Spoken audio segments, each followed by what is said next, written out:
একজন উপদেষ্টার এপিএস যখন দুর্নীতি করে, এমনি এমনি তো আর কারোর এনআইডি লক হয় না। আমার কি হয়েছে?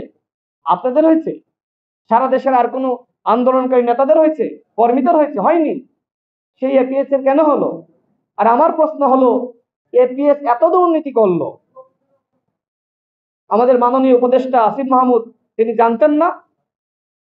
আমি সরকারের কাছে দাবি রাখতে চাই, যেমনি ভাবে তদন্ত হচ্ছে এপিএস মোয়াজ্জেমকে নিয়ে, ঠিক একইভাবে আসিফ মাহমুদের মন্ত্রণালয়ে সব থেকে বেশি দুর্নীতি গণমাধ্যমে প্রকাশিত হয়েছে, তার বিরুদ্ধে তদন্ত হতে হবে।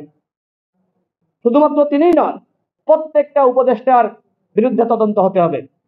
যদি কোনো উপদেষ্টা দুর্নীতি না করেন, আমরা তাকে শ্রদ্ধা স্যালুট জানাই। কিন্তু যেহেতু অভিযোগ আসছে, দুই একজনের বিরুদ্ধে অভিযোগ আসা মানে অন্যদের বিরুদ্ধে এই ধরনের সমস্যা থাকতে পারে, অভিযোগ থাকতে পারে। সুতরাং সরকারকে বলবো, আপনারা বলেছিলেন যে প্রতি মাসে আপনারা উপদেষ্টাদের সম্পদের হিসাব দিবেন, এপিএস দের সম্পদের হিসাব দিবেন।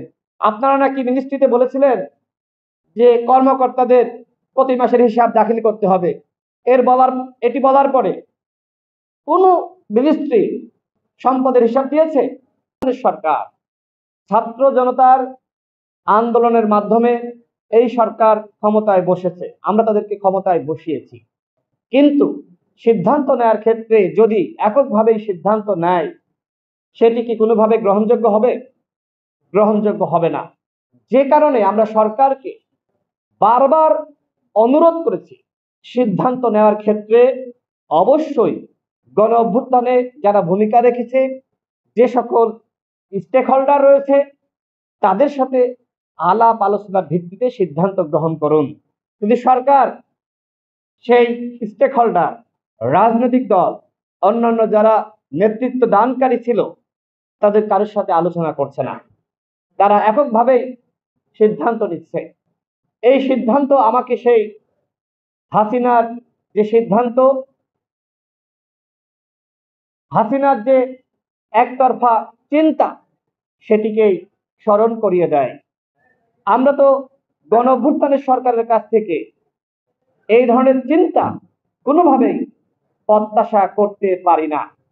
গণ অভ্যুত্থানের সরকার হবে ছাত্র জনতার সরকার, গণ অভ্যুত্থানের সরকার হবে এদেশের 18 কোটি মানুষের সরকার। সেই সরকার যদি আলাপ আলোচনা ছাড়াই একটি সিদ্ধান্ত নেয়, সেই সিদ্ধান্ত কোনোভাবেই গ্রহণযোগ্য হবে না। আমি যেটি বলছিলাম যে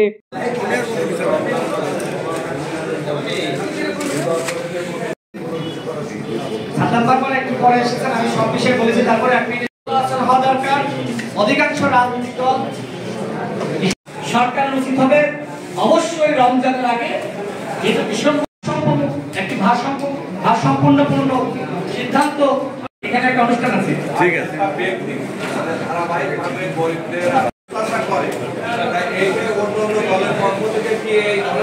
আমি আমার ইতিমধ্যে বক্তব্য ক্লিয়ার করেছি, সেখানে সব প্রশ্ন সমর্থন রয়েছে। তাহলে যেহেতু বলছে প্রশ্ন এখন আমরা সবই বলছি, প্রশ্ন না থাকলে আমাদের কথা বলে আমাদের সবই বলছি। আপনাদের সবাইকে ধন্যবাদ। যদি কারো কোনো প্রশ্ন থাকে আমরা 5 মিনিটের মধ্যে